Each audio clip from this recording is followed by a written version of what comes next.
Hey everyone, this is Ashley and Antonio Denmark. Thank you for joining our Next Level Training webinar series. We are so happy to have you. Today we're going to talk about building your team.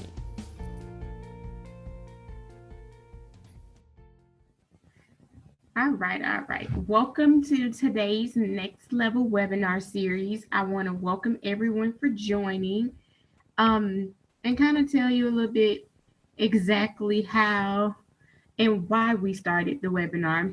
We started the webinar because we had several mentees just want us to spend time with them, help develop their real estate careers so that they can become successful real estate investors. So we decided the best thing was to do a bi-weekly webinar where we talk about one topic for 30 minutes, and then that second 30 minutes we dedicated mainly to questions and answers so that you can ask whatever questions you have, and we'll do our best to answer. If we don't know all of the answers, we won't guess it. We'll just refer you to someone we know that can get you that answer if it's above, as Tanya say, above our pay grade. So, welcome to the webinar. Did you want to add anything, Tanya, before we get started? The main reasons for this webinar, along with what Ashley said, is just to inspire people, just to give them hope, just to know that there are people doing real estate, there are people successful in real estate, and that it can be done with a little work and dedication. Our group meet has been going good this week. We have been interacting. There have been some questions asked, some introductions done, some connections made, and that's all we're trying to do is inspire and help. Absolutely. I think we have a total of 22 or 23 members in that group meet. So it's been going pretty well this week. We're actually doing this webinar from the house today. So you may see the kids come in and out. Don't be alarmed.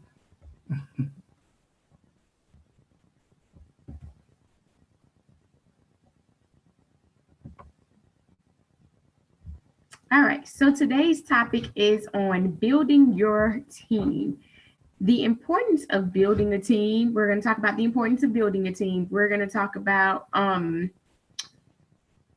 to build your team and what it takes financially to create that dream team. And the different people that's going to be on that team. Yes. Teamwork makes the dream work. I know many of you heard that, but in actuality, it is the absolute truth. In order to make your dream work, it's going to take more than just you. It's going to take more than Antonio and myself. As much as, we think that we're a team, no, we're not. We have to have a bigger team, and we have to have key members on our team that's going to help us get to that next level. In every real estate transaction, there are multiple people involved to make the process go smoothly, and those people become your dream team. One person failing can make a difference in your business. It can make a difference in your transaction. It can make a difference in the overall happiness of your team. So make sure you're striving for that dream team, and make sure you're doing what it takes to get you to the next level. When you go to the real estate world, a lot of people call this the power team. The power team is the people, like she said, that help keeps the business moving at a smooth pace. Thanks, Tania.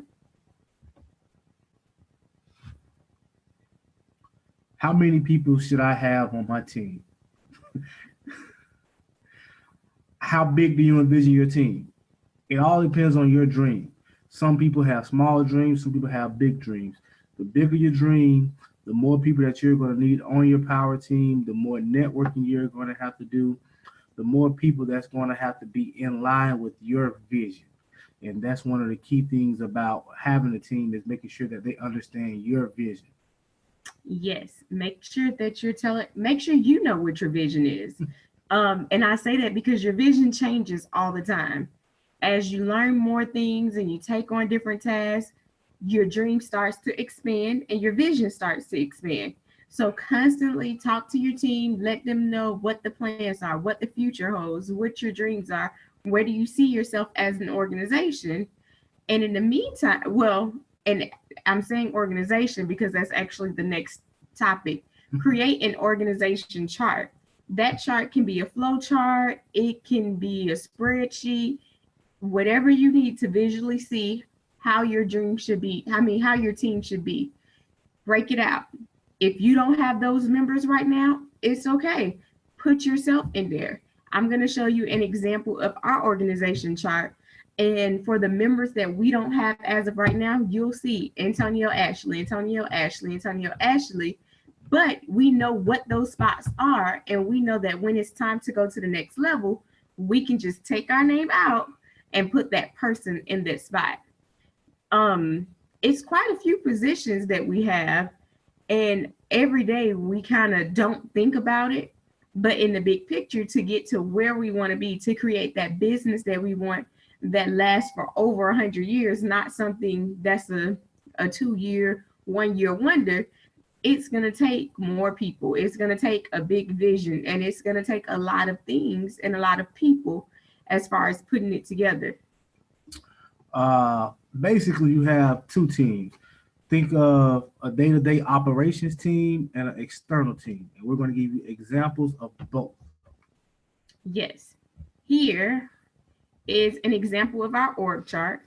And as you see, the presidents, Antonio and Ashley, acquisitions, Antonio, marketing, Ashley, finance, Antonio, construction, Antonio, liquidations, Ashley, and office, Ashley. Those are just the main levels. And after those levels are sub levels where it's broken down to a bigger piece. So your marketing, let me just show you marketing at a bigger scale. Marketing, you're going to have a liquidation side of marketing. You're also going to have an acquisition side. You're going to have a budget, strategy, systems. You're going to have your social media, your website, your direct mail. So you have different people that take care of those different things. But in the grand scheme of things, Ashley is the manager of the marketing department, is what that says. Go back one. Let me go back one for you guys. On this screen, this is basically managers. At some point, we're going to have managers in each one of these roles, and we're going to slowly remove ourselves from them roles. The main role that's probably never going to change is Antonio and Ashley as president. Right. That's the goal, to only have our name in president role. Not acquisition, it's not marketing, not finance. We want to have mid-level managers that's going to handle those things for us. Absolutely.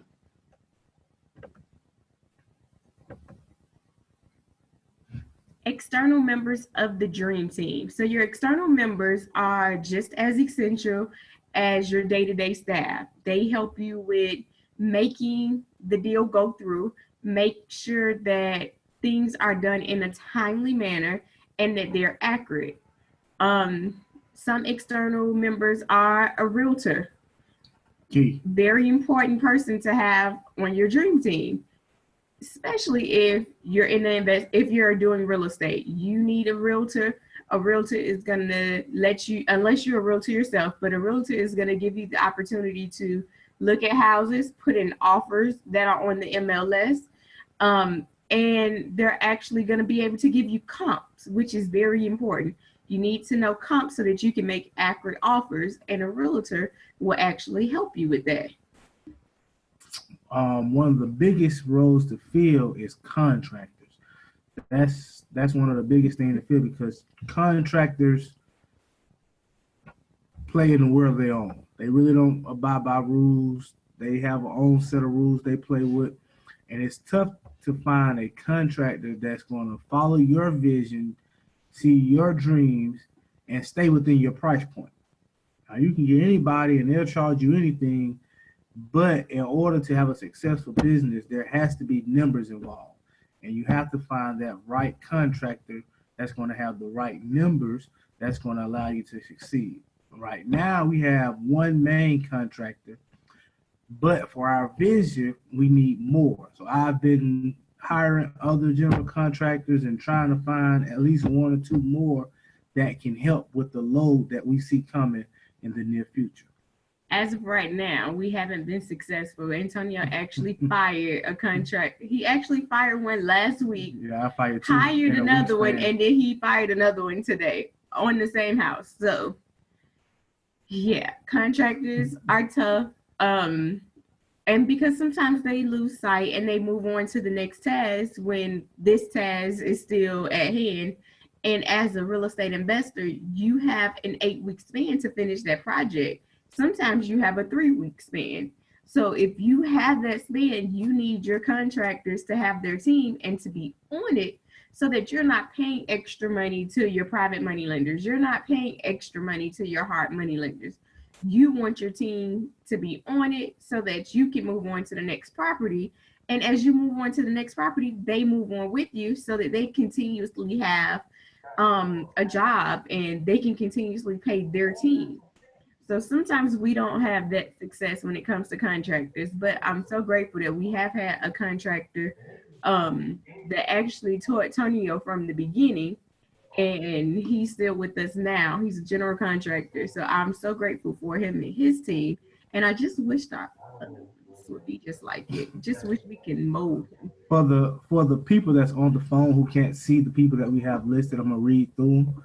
You need a realtor, you need an attorney, you need a hard money lender, you need a mortgage broker, an appraiser, a mentor, private money lender, closing attorney, contractors, and an insurance agent. Antonio, why do you need a mentor? A mentor helps you adjust your dreams and vision as they come, and they hold you accountable. That's one of the things that real estate is hard, and it can detour you from time to time. And if you have a mentor keep you on the straight and narrow. Just like when you're in school, you got a teacher, and they can help you through certain things, and they can keep that vision alive. Great job. What's the difference between an attorney and a closing attorney? A closing attorney is someone who mainly handles closing. Our closing attorney is also a title person. So he does our closing and our title work. So he's a one-stop shop for us. His name is Jeff Palmer. Great guy. An attorney is someone who handles legal matters. When you go to court, when somebody tries to sue you, when, what else? That's mainly when someone tries to sue you, to protect your assets, basically. Yes. So there's a difference, and we do have both of those. We do. An insurance agent, I know some of you like, well, why do I need an insurance agent? If you're flipping homes, you need an insurance agent so that you can get a good price on insurance on that property while you're rehabbing it. So that if anything happens to it while you're rehabbing it, if something happens to the contractors, if something happens to the structure, say the hurricane came, you'll have coverage over it. So finding an insurance agent that can give you a good price and help you with picking the right plan is really important. An appraiser is important so that you know exactly how much your property is worth before you buy it and after you've rehabbed it.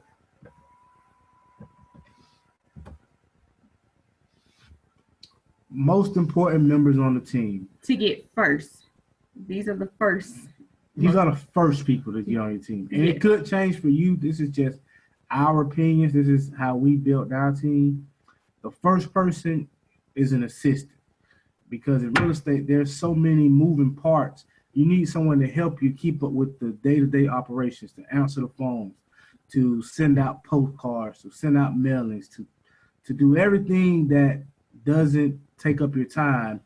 And in real estate, there's things that you want to handle as the manager, and there's things that can be done at the lowest term. Absolutely. You want to free yourself from as much as you can free yourself from so that you can be the visionary. Your team is going to need you to have that vision to be able to bring in new clients, bring in new houses, bring in new opportunities. So if you're doing the day-to-day work that can take too much time, then you don't have time to work on your business because you're working in your business. That shirt is a licensed realtor. Even though it doesn't say realtor, that's what we were trying to Accomplished. But a realtor in real estate is important. They keep you abreast on the market, let you know what's going on, and let you make offers on the MLS. And without a realtor, the MLS is the main source of finding deals for most people. And a realtor has access to the MLS, whereas a regular person doesn't. Yes. And if you don't buy your deals from the MLS, the realtor has access for getting comps to tell you how much the house is worth or how much you should pay for the house based on how much houses are being sold in that area. If you have questions, send them over. We do have a question and answer section at the end, but if you can send them as they come and it's not too far off what we're talking, we won't mind stopping to answer them. Absolutely. A VA. I don't know if any of you have heard of the term VA. A VA is a virtual assistant, and it's someone that handles things, and they can be in another city, they can be in another country, they can be across the world. A lot of times, real estate investors, they get virtual assistants so that it can cut costs as far as office staff, and they can get things done for a cheaper price, but they can outsource it to someone else. We haven't used a virtual assistant yet. We have been thinking about it. We've talked to a few people that are actually using it. One website that I saw that was pretty impressive, we actually looked at on Sunday. Was it Sunday? Yeah, on Sunday. You can actually put the app on your phone and you can communicate with your virtual assistant via the app, which is like a text messaging service. They can you post a job, you put the description, you can recommend that people apply for the position based on what you see that they're good at, and from there, take off. One of our mentees is actually using Upwork.com, and that's the one we looked at on Sunday. And I was just so impressed by how good it was, the communication that was going on. I want to say her VA was from Pakistan. Is that what she said? Yes, one of the foreign places. Okay, yeah. I want to say it was Pakistan. She had a virtual assistant from Pakistan, and he was absolutely amazing. He actually had a team of other people, so he wanted her to send over as much information, as much work as possible, just because he had a team of people. And she was paying him to skip trace. I'm not sure which list, but she bought a list of potential homeowners, an absentee list, and she had them skip tracing to find the owners, and so that she can call them once they find them. And they went through hundreds in no time. The fee that she actually was paying them was only $3.50 an hour. And she asked him, how much do I need to pay you? He said, how much do you want to pay me? And she said $3.50. He said, okay. So great way to outsource.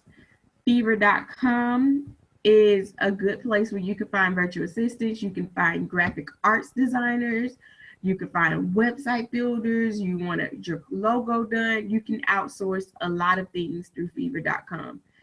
They always do a promotion and say $5, but it's $5 and up. I've never seen a $5 deal. I've always seen the I've seen a $5 deal, but it was for the basic of the basic of the basic. And it was probably 5 years ago when you saw it, when it first started. You saw it recently? Yes. Mm-mm. All right. So the next one is Freelancer.com, and then OutsourceOffStaff.com.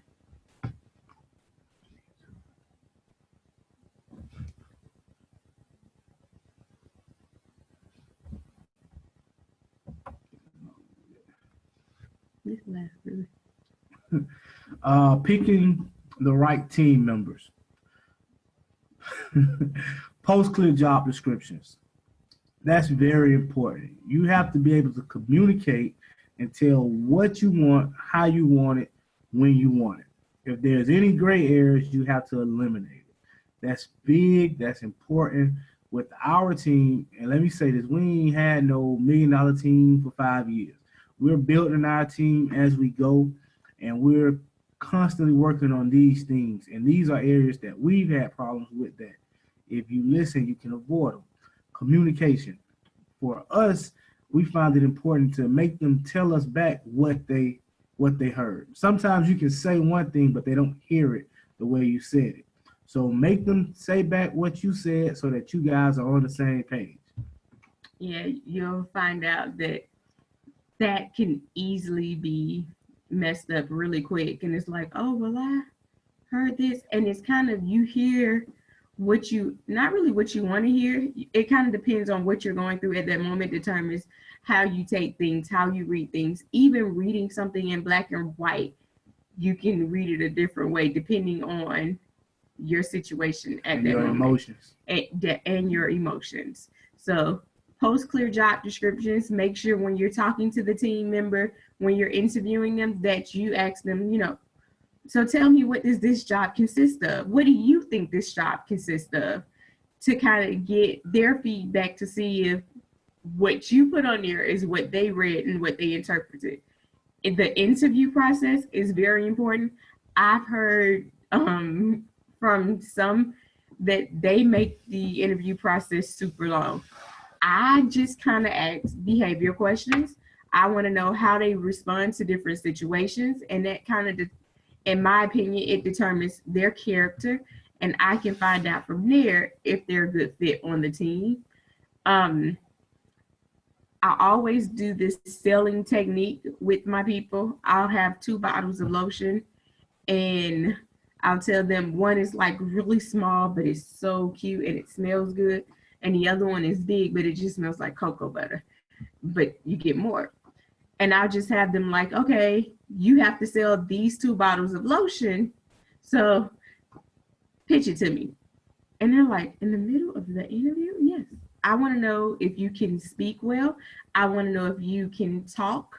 I want to know if you can come up with things really quick to say, but be right at the same time. So it's just, can you think quick on your feet, basically.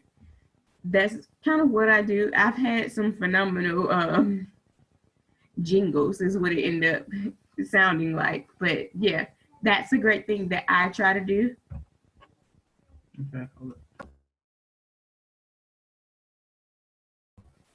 And negotiate pay. Tanya, how do you negotiate pay? Negotiate pay is basically off their experiences. Right now we have 2 or 3 interns that we're using, and we have 2 in-house people that comes on a regular basis, not full-time, they're still part-time, but pay is negotiable. With the interns, it's kind of a set price. With our people that's in-house, it's kind of negotiable. So you have to negotiate. You can't pay too much, because if you pay them all the money, won't be nothing left.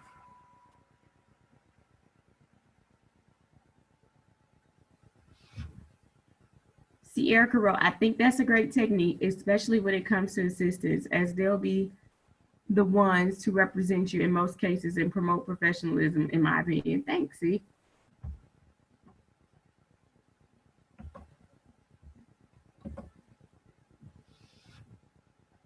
All right, so that's basically our drill. You can use these techniques in any business, as far as writing down and getting the right members on your team. Make sure that you create a budget of how much you can afford to pay, and then start filling those positions based on how much you can afford to pay. We've heard from many people that it's important to scale up, meaning always build your business as if it's going to that next level, not staying consistent and current at that level. If you scale up, then you have things to look forward to, you have things to aim to and try to reach. So in whatever business you have, make sure you're scaling up and working towards those goals.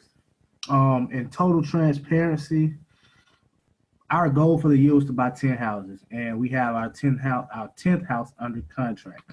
And we basically made a decision to take these last 2-3 months of the year to work on our business and building our team, and what does it look like. Let's put all our systems in place. Let's get all our visions on paper so that when that next phase come, we're ready for it. And it's a big decision, but we know that that's what we need, because there's no need to expand and you're not going to be able to handle what you expand to. So right now, that's the phase we're in. So if you see us coming back in the next 3-4 weeks and there's them same old houses up there, that's why. We're meeting every day in the office, and we're making videos, we're making procedures, we're making policies, and we're trying to iron out what our business look like, what's the day-to-day operations, and how can we improve. Absolutely. And we are like, seriously, we're even working out in the mornings talking about it. It's ridiculous. It really is. But it's what we need to do to get to that next level. Next year, our goal is to buy 20 houses. So in order to double, we have to make sure all the key players are in place, which means our contractors. It means our office staff, our agents, our attorney, our closing attorney, Hiring some VAs. our legal documents are in place. Just everything, making sure everything is in place and in the right order, and making sure you're budgeting for your marketing, you're budgeting for your employees, you're budgeting for expansion and growth, and just everything. All right, so I think we've said enough on our end. Talk to us, ask us any questions you have. You can raise your hand or you can type it in the chat box, and then I will unmute you. You can talk to us and ask that question, or you can say, hey, I don't want to be unmuted, and I'll read it out loud and give you the answer. So, do you think?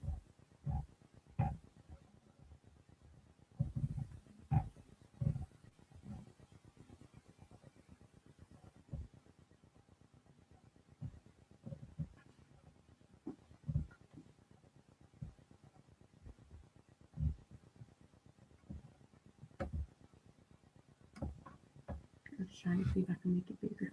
Okay, make it bigger. No. Well, I probably can, but it might take it.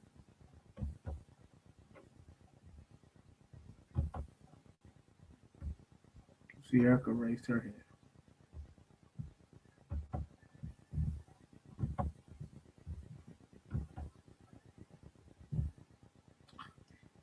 How you doing, Sierra? Hello, hey everyone. Hold up. I got a question for you before you start talking. Yes, sir. Did you sit in the front of the class in school? You like you was a smart. Yeah. I was in the middle.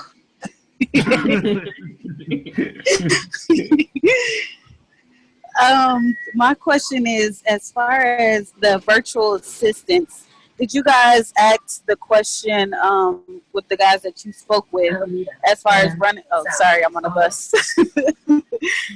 Running the risk of like security as far as them having your information? So a lot of people use Google Drive. They create a Google Drive for the virtual assistant, and they just share the docs that they want them to see. And they can do Google Drive through the spreadsheets and via emails. A lot of people use virtual assistants for Craigslist posts. And whenever the virtual assistant gets an inquiry or somebody responds back to the post, they'll send them via email to you for you to reach out to. Alameda. Oh, okay.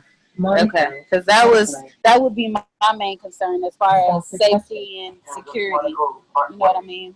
That was actually one of my concerns. That's my biggest concern. Just for us, trying to put everything in one place and in one system. But when we started talking about VAs and this person and that person, we came to the conclusion that Google Drive is the best source for that reason. So they don't have access to all of our contacts, all of our information. They only have access to one particular document. So great question. Good question. Thank you. Did we answer it for you? Yes. Great. Because, yeah. Because what? No, I mean, that would be a great tool to use for people, as far as, with us getting those things done. But I don't want to run the risk of people who are in these other countries, no shade, who may, try to take advantage of that in a Mhm. sense. So I guess just having that security to know, the website at least has those boundaries and stuff in place. Right. Now, for your Craigslist post, you will go ahead and write everything out that you want them to do. So you'll create the post, and how I do it is it's a Google document. And I say what needs to be posted what day. So that way it's no questions asked. Okay, these are the ones that I'm going to do it. And they can do it on 4 or 5 different Craigslist accounts all in one day and continue to update it so that you're always at the top. And if they get marked for spam, they have the ability to create a new one versus you, where you only want to stick with your main email boxes and you don't want to be flagged as a dealer or advertiser. What is it? What is it flagged A as? scammer. A scammer. But that's the good thing about using a virtual assistant when it comes to Craigslist. And a lot of times they already have the programs and the softwares that you need. So like for skip tracing, most of them already have that program. So you don't have to pay for that monthly subscription fee. Remember Spokio? Yeah. So the VA that she was using had Spokio. Hmm. It's like, And wow. so, That was worth yeah, that's a $3 worth right. of membership itself. Right. Yeah, that's a cost cut right there. Okay. Yes. Okay. So that's cool. I'll look into it. Thank you for that. You're No problem.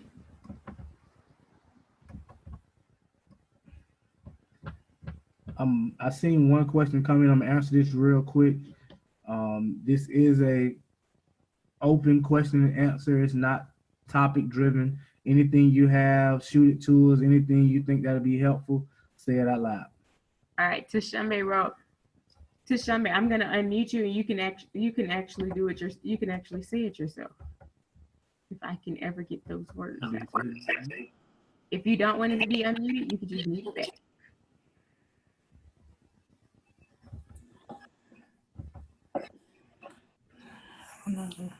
Tashambe, you there? Yes, I'm here. Okay, go ahead and ask your question. Okay, if you building your team, how do you know they qualified or not for your team? That's during the interview process. You kind of talk to them during the interview process, you fill them out, and you also see if they will be a good fit with the members that you already have on your team.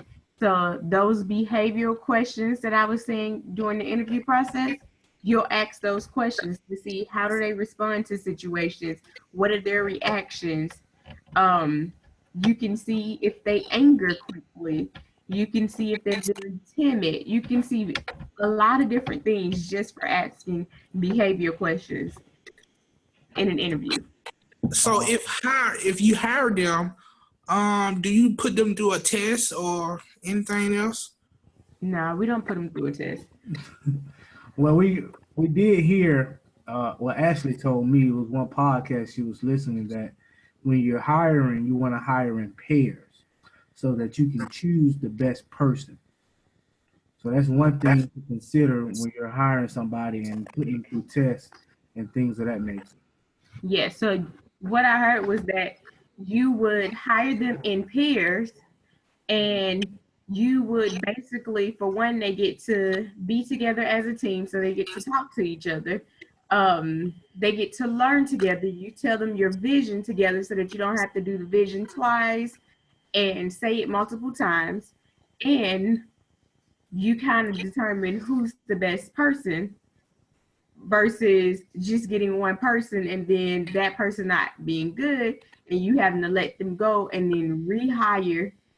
And once you rehire, sometimes you become the person doing the role because now you have to wait until you can find someone to do it. So that was what I heard on the podcast. I think that was about 2 weeks ago. Did I Okay, answer good. the question? Yes, I'm sorry if I didn't make the question out correctly. I was typing too fast. Oh, you good, Tashambe, you good. All right, let's go to the next one. Who we got? I see some hand raised. I think I saw Eddie hand first, and then I'll go to Clifton. Eddie, I'm gonna ask to start you and unmute you. Okay, I'm in the dark right now, but my question it isn't relating to building a team. Did y'all want me to go last, or can I just go right now? You can go You now. go now. I can't see you though. You He hiding. said he dark. Yeah, Okay. yeah. So I have a situation. I want y'all expertise and y'all feedback on it. So I have a lease with a tenant that's supposed to be expiring in about a month, right? And it's gonna switch over to month-to-month lease, right?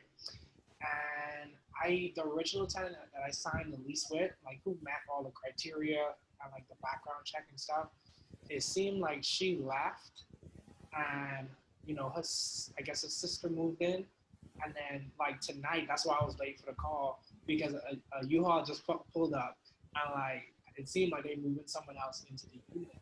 So my question was, like, I had to think about it before I had reacted, because at first I thought about like just going outside and asking them, hey, what the heck y'all doing? But I was like, you know what, let me ask my mentors first. So do y'all, how will y'all handle that situation? I mean, they're paying rent and stuff, but the original tenant that I signed the lease with, it seemed like she left, and now, the sister is here permanently, looks like, and then I think she's moving in someone permanently. So I'm just trying to figure out what's the best way to go about it, because I still want to retain a cash flow, but at the same time, I want to kind of respect the lease. We actually had a tenant that did that to us. I'm so confused. Like y'all understand? I'm in the dark because I was like peeping. I didn't know what to do. So. Look, I know. I can't think of her name. Remember we had the African tenants that did the hair. So we had some African tenants that they had a beauty salon probably about a block or 2 blocks away from one of our houses. Yeah. Well, one of them moved back. She moved to New York, and her sister moved in the house. So we didn't have a lease for her sister, and her sister wouldn't pay. So we were like, we can't evict her because technically we don't have a lease for her. Yeah. Technically, by legal, I'm not a lawyer, but by law, it's illegal to do that. And you can evict them. You just have to go through the court system to evict them. Now, what state they're going to leave your property in, I don't know. Our situation was a little different because she wasn't paying. Yeah. So that made the situation sticky. But if she's paying, I would say ask her for an application fee and kind of see what type of person she is. And if she's okay, ride with it. But you have to acknowledge it and don't just let it go on, because it'll continue forever. See, Erica said, would that be considered squatting? It could very well. So you don't want them to live in there too long, because then they can take ownership. So check with Alabama laws with squatting. I don't even know. Yeah, the laws. You might be above our head on this one, Ed, as far as the legal ramifications of it. So yeah, because I mean, I don't think I'd mentioned, but the sister, she asked permission to live in the unit. What I had done is I did an addendum to the original lease to add the sister to the lease, and I did, a background check and everything. And based on what I saw, the income wasn't where it needed to be the requirements, but I still let it slide because I figured the original tenant and the sister were still going to be living together. But now it seems like the original tenant left, and the sister, she's technically on the lease. That's the thing about it. But the sister, it looks like she's moving in someone else. You get what I'm saying? So, like, are y'all saying that I should go ahead and, like, at least call them and ask if they move in the next person to get, like, a separate application fee and a separate background check for that person? Yes, and you can tell them that according to the lease that they can't have any additional people without an application fee and a background check, and then it has to be approved by you. Okay. Okay. Yeah, I didn't know if I was like overreacting or something, but you know what I'm saying? Like, so y'all don't think that would be like something to where they would be against me from now on just because I'm trying to enforce the leash, right? No, because Nah, anywhere they know go, they wrong. right? They're just trying to sneak it in. You just happen to be in the area. Yeah. One thing I would say is have a short leash with them because they're not your original tenants. So if they're late, let them know that you're filing for eviction and you're doing what you got to do. You can't play around with those type of people because if they late, they have no plans on paying you. So have a short leash with them and keep it moving. Okay, got you. All right, appreciate that, y'all. No You're problem. That's welcome. what it's for, Eddie. Seeing 2 hands raised. Clifton was first.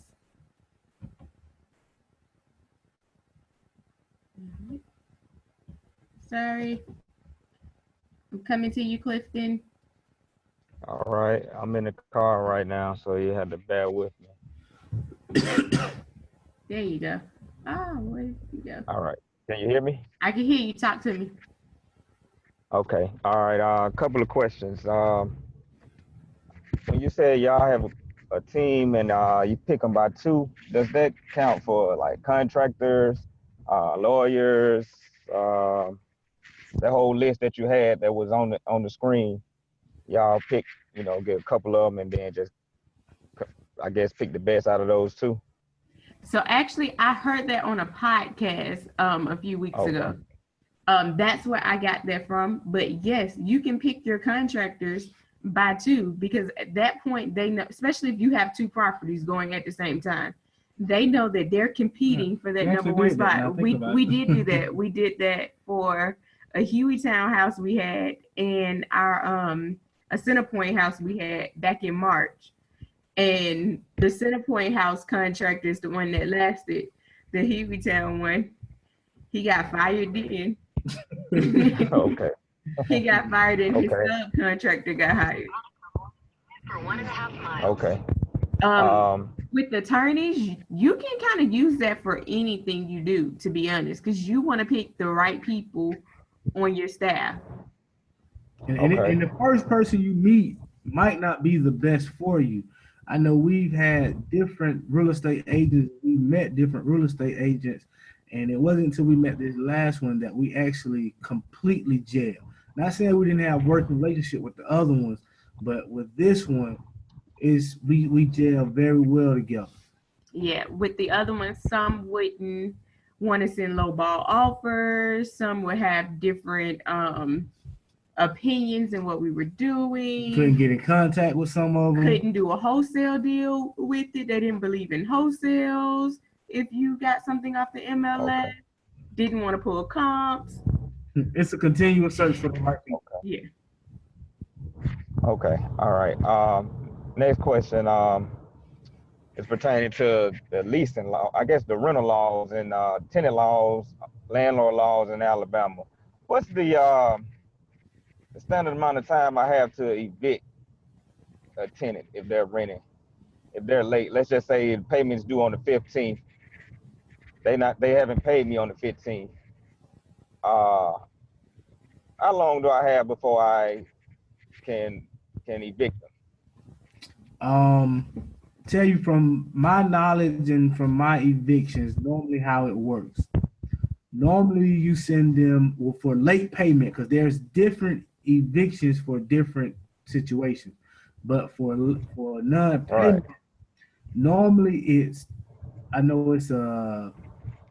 2 letters that you got to send. I think one is a 14-day letter and one is a 7-day letter. You got to send demand letters telling them how much they owe and what's the actions that you're going to take.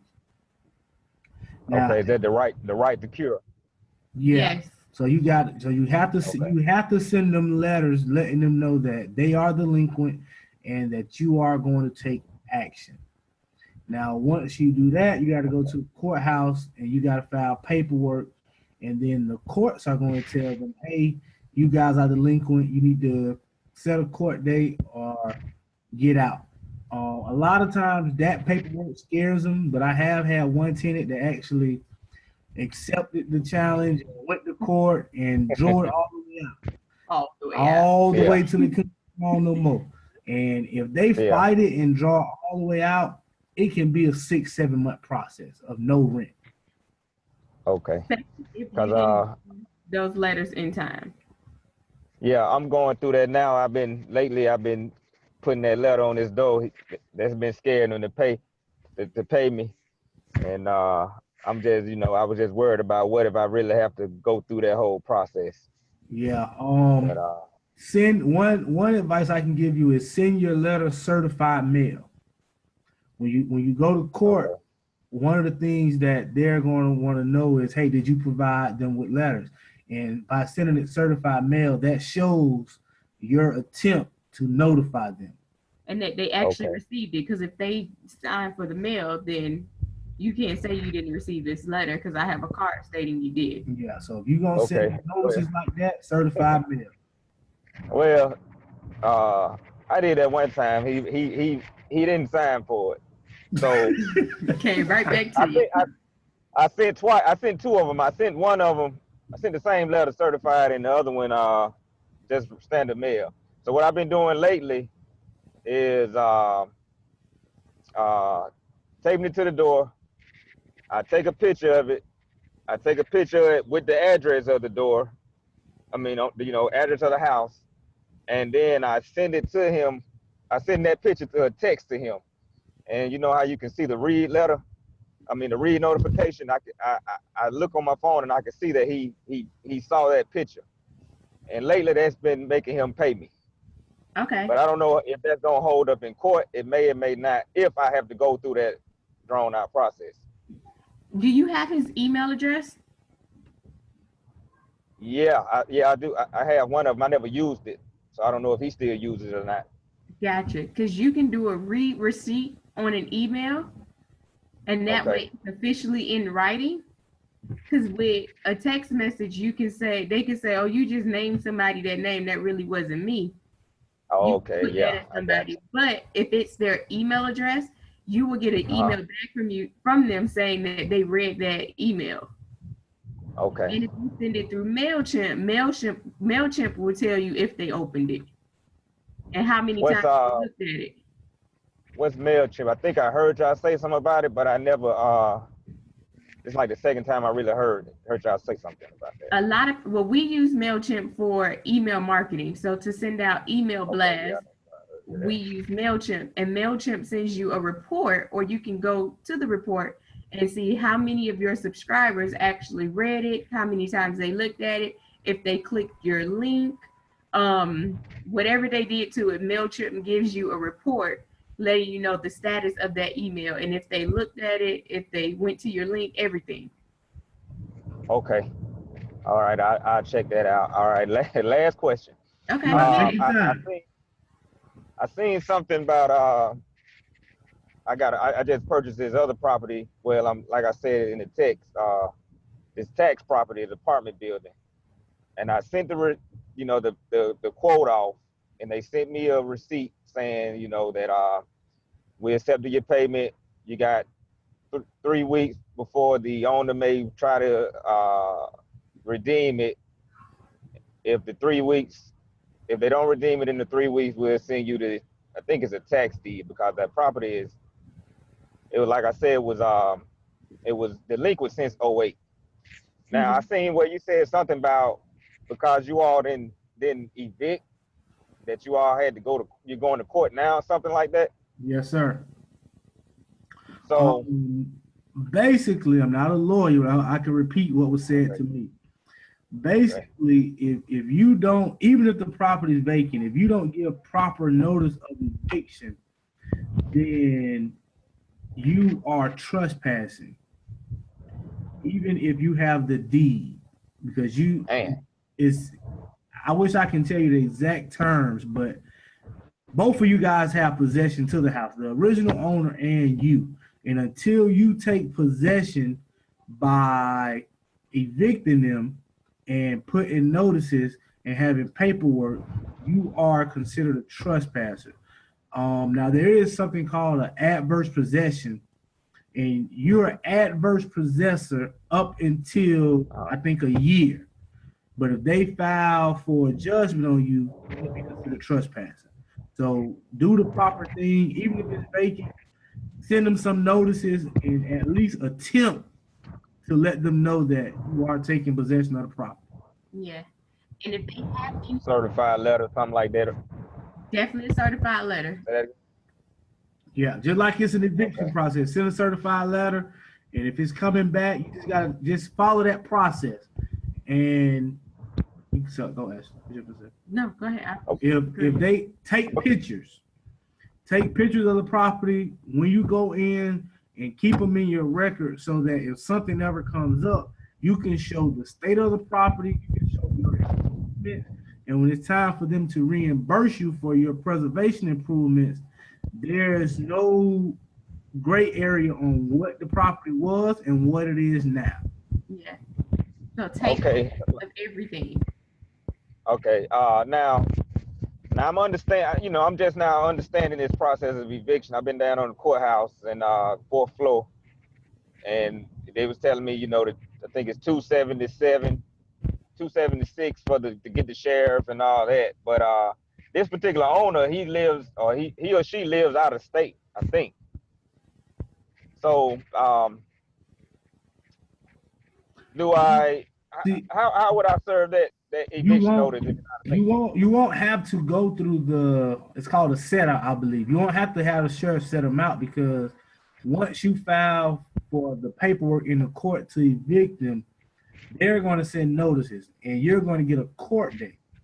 And if they don't respond, the judge is going to automatically award you possession of the property. Okay. And you don't have to set them out because he automatically awarded you possession. I got you. All right. I think that's it. That's valuable information.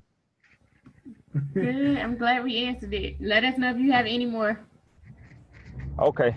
All right. All right. I saw some hand raises. I see yours, Sierra. I just want to make sure I didn't miss anyone else. I think 2. Thought I saw 2 as well.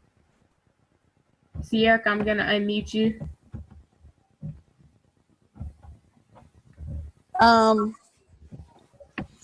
Well, it was an opinion, but I think it may be more of a question now. Okay. Going back to what Eddie was talking about, as far as what's legal and trying to evict the people or whatever, I think it's really important to put all of that in the lease as far as the writing and the wording. But that's just my opinion. But asking you guys, because you guys obviously have contracts in all of these leases, is there a legal wording that, something you can't put in the lease and some things you can, is there a teeter-totter with that, or is it whatever you want and just have a lawyer look over it? You put it in the lease, you have your lawyer look over it, you have your lawyer look over all of your legal documents, put it in the lease, and I make sure when I'm screening them that I tell them, hey, if there's anyone else that's going to live in this house, then you forfeit your lease if I'm not notified. If they're in for more than 15 days and I'm not notified, you forfeit your lease. So there's an opportunity that you're going to be evicted just because you didn't tell me about this extra person, because I wasn't able to do a background check. I couldn't do a drug check to see if they have any drug-related charges, any rape charges. So you have someone in my house that's not approved. So yeah, you can become evicted. Okay, that's what I mean. Like, I really think it's important to make sure they know that up front, and you can show them in writing, hey, I said this in the beginning, you know what I'm saying? So when it comes time for it to go to the legal route, they'll know, you know what I'm saying? Well, it was in writing, I signed for it and all of that, just for people that's, starting, or even with Eddie, you know what I'm saying? That's all I want to say. To advance on what you're saying, one thing that we do with our leases, we read over bulletin points and we make an initial next to each bulletin point that we read. So they have an initial and we have an initial. We don't necessarily do the whole lease, but the key points of it, we make them initial that, hey, I have been told about this, I understand about this, and I'm aware. So there is no, I didn't read the lease, I didn't know. We try to cover all our bases. Right. But thank Okay. you.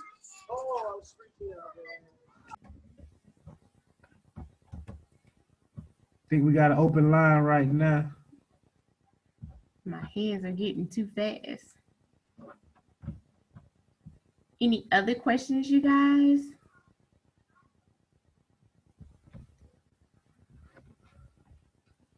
Are we gonna finish on time today? Maybe. What? Oh, it's 8 o'clock right now. Oh. So yeah, basically on time. All right. If you have any other questions, Clifton, did you just raise your hand? Let me see.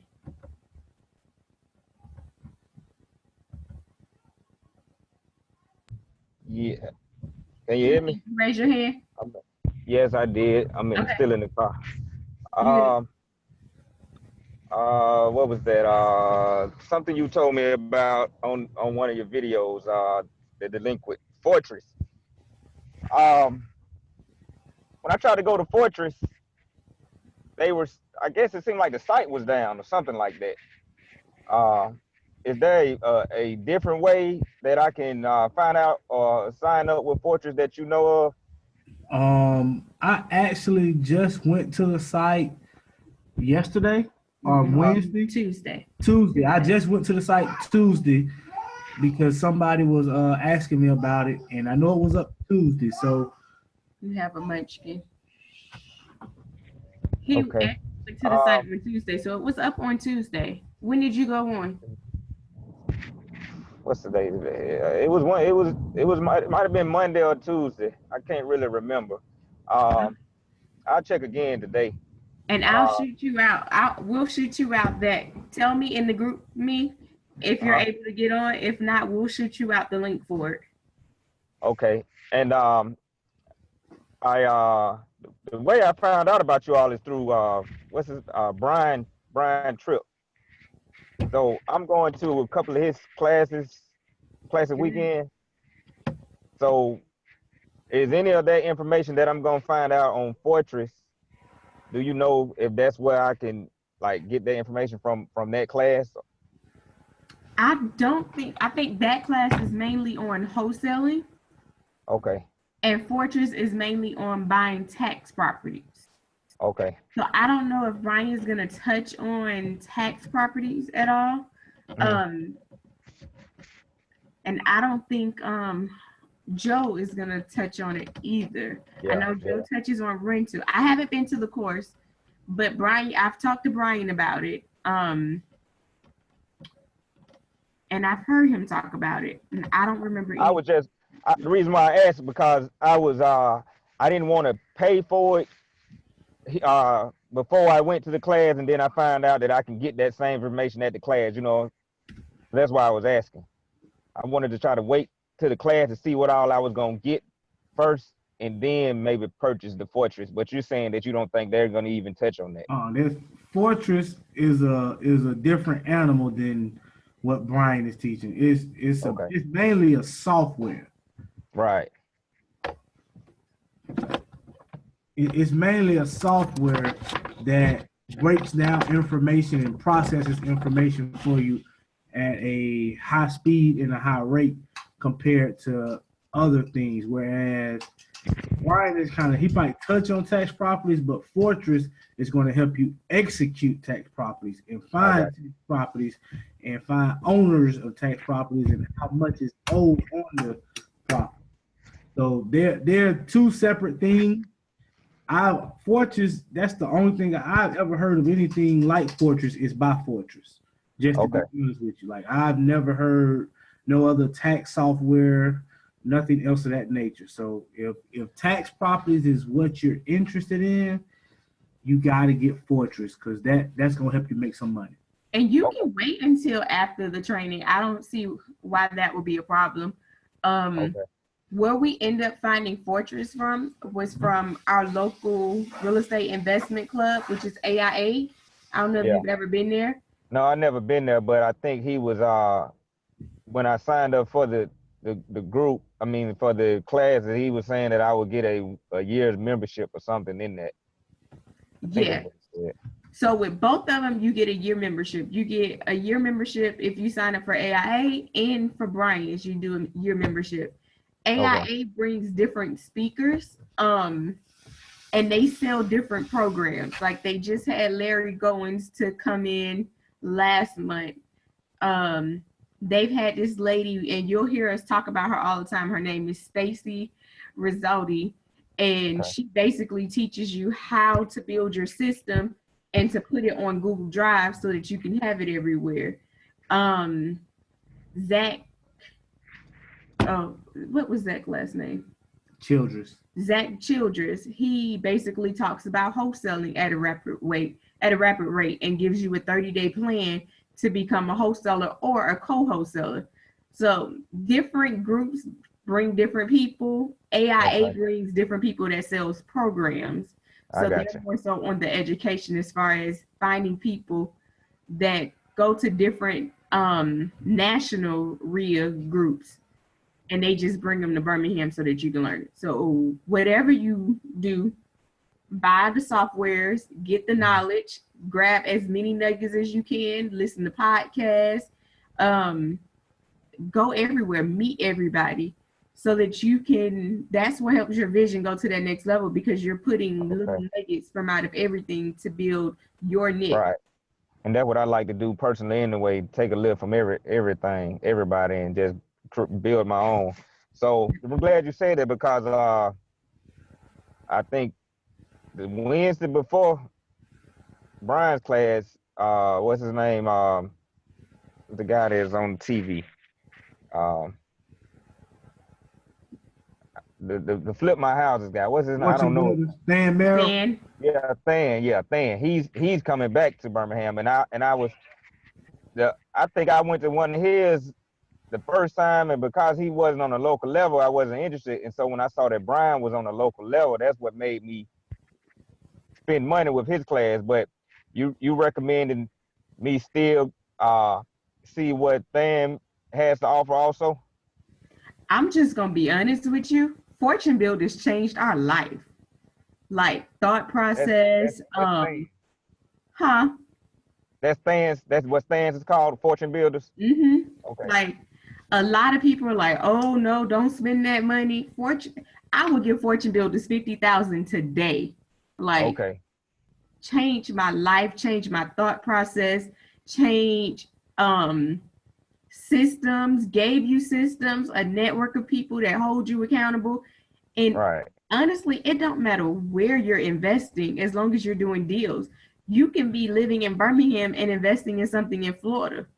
The deal is going to look the same. You still going to need a crew. You still going to need a title company, and you're going to meet those people through other people that you have. But you can do a deal from anywhere. And if you know how to do it on a national level, then you're not just worrying about deals in your own backyard where you have a lot of competition. You can do a deal anywhere. Okay. All right. Well, I guess I'll still go to that one then. Yeah, go to that minute you can. Antonio now has a question. What's your question? It wasn't a clear enough. Oh, okay. We didn't put this question in the slide. We just knew somebody would ask it. But how did we find our people, and where did we find our people? We found most of our people in the AIA group. We found most of our people in the AIA group and networking through other investors. You have to talk to people and find out who they're using, because everybody is not real estate investor friendly. Yeah. Lawyers are not real estate investor friendly.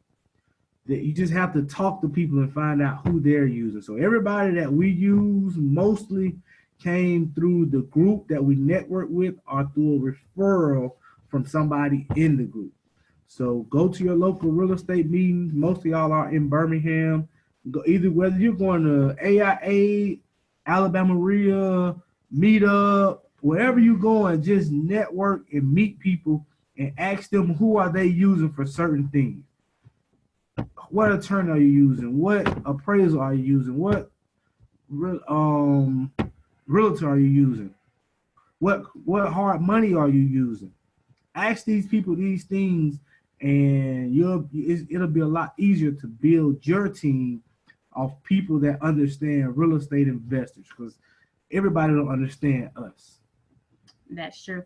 And once you start finding those different people, you become a part of their network and their circle. So then your circle actually starts to expand, and they will recommend some of their friends, and they can refer you to them as well. So your circle actually gets bigger when you start asking the people who you found out, like your realtor, asking your realtor, hey, who do you use? Who's a good mortgage broker that you like to go through? Who's a good closing attorney that you like to use? At that point, you're expanding your circle, and it's not just people who you know, but it's the people who they know as well, and you become a large team at that point. Mm-hmm. Eddie has a question. Do you have your hand raised? He's gonna ask on here. I didn't see his hand raised. No. He ain't got a hand raised.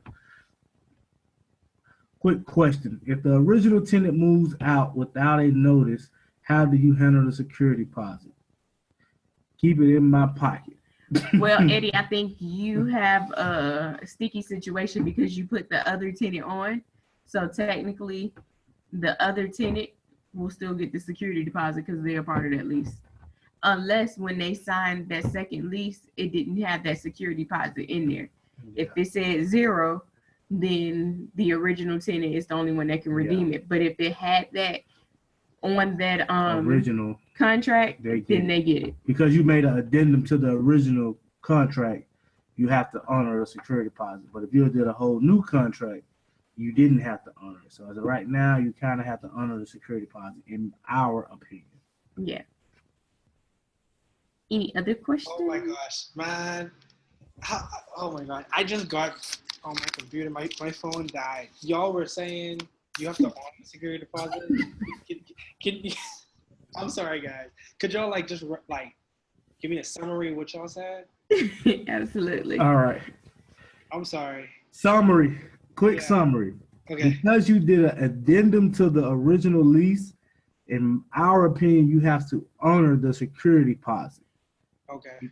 If you would have did a total new lease, you could have said then, hey, the security deposit is none and void and you need to put one down. But because you only did an addendum and you added her, I think Ashley thinks that security deposit is still in play when they move out. Especially if that contract has that security deposit on it. If it says Ashley was added to it and the original security deposit was $350, then that $350 is still there. It's on it. So technically I get it, even if I'm not the original. Oh wow. So could I charge an extra deposit if I add someone else to the lease? Would I be able to charge a moving fee or something like that? I actually heard some people do that. They'll do a 1 month's rent that they have to pay on top of the regular rent. Okay. All right. Yeah. Okay, got it. All right, Eddie. Sorry for that, y'all. You could have. Eddie, why you didn't ask this question in the group earlier? My phone died. We understand that. That's understandable. My phone stayed down. Stay dead. Ready to ride? All right, you guys. We're gonna do an after party after this. If you have any questions on Facebook Live, we have one more slide. And this slide is the one that Antonio was talking about, how it's going to look the same for the next few months, just because we're trying not to take in any more inventory. I don't know how successful we're going to be with that, just to be honest with you. Now, I ain't stop making offers. I'm just saying they ain't trying as hard. Just because we have we actually have a for sale by owner that really wants us to get their house, and we may just actually get it. We haven't seen the inside yet and see how much work needs to be done. But if it's move-in ready, it's a good possibility that it'll be up here on November 2nd. It's a good possibility. Trying. The house right there that says under contract to buy, this house has been under contract for months. We finally got the finalized contract, so we're hoping November we can close on it and then have it ready for the new year so that we can get a lease purchase tenant in it. The house right next to it that shows listed is a house that we have in Glen Iris. We are expecting it to sit on the market for a minute just because, for one, it's pricey, and the price point. You're not going to find too many buyers in Birmingham that can qualify for a $250,000 house.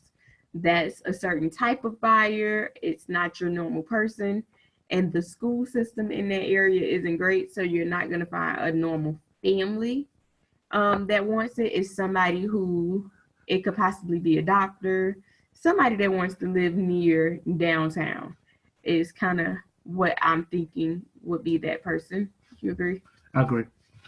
The one at the bottom that says renovating, that has the door open, that's our house in Adamsville. It's moving pretty good right now. We actually did I think it was end of week 3 video on it that may have posted today, either posted today or yesterday. I know our intern did it. They knocked down the wall. It's open. The kitchen's pretty much done. We need to change the knobs. We need to put the flooring down, finish the bathrooms, and we're done. Yeah, that one ain't too far away. We'll be done. The one in the middle, these houses are all looking the same to me right now. The one in the middle, but that's what we do. We try to model all of them so that way our clients know exactly what they're going to get. So there's no questions. The one in the middle is the one that we have in Roebuck. That's 1204. That's the one where we fired 2 contractors in the last week and a half. So in the last week, Thursday and today. Thursday, fired. So I don't know what we're gonna do with that. Antonio I gotta pull up my sleeve and get to work. Now, I ain't saying I was gonna do it, but I gotta make some stuff happen. Yeah, so he did a handyman post on Craigslist. They've been blowing up my phone because he put the wrong Google Voice number. He put the one for me and my team, so they've been blowing us up. So that's gonna be a task. It's not something that I like Tonio to do because at that point he has to manage them to make sure they get the most done in that hour because he's paying them by the hour. So that's not gonna be fun. The house right there on the end is 420 Lance. That's in Roebuck Springs, South Roebuck. That one should be done. Is that done? That should be done either Monday or Tuesday next week. Only thing left is the flooring in the basement. They painted it. They did everything for real. I'm saying Monday or Tuesday next week for any touch-ups because we'll probably walk through on Saturday. And anything we see that needs to be touched up or adjusted, that'll give them a couple of days to do it. So that one is basically a wrap. They're going to need a couple of days because I am petty when it comes to the walkthrough. Don't judge me, but I'm petty. And my general contractor knows that I'm petty. He's actually going to send his wife to go look at it first before me so that she can point it out so that he has less work to do. And I'm just petty because I know I want our work to speak for itself. I want people to know that when they get something from Denmark Properties, that is quality.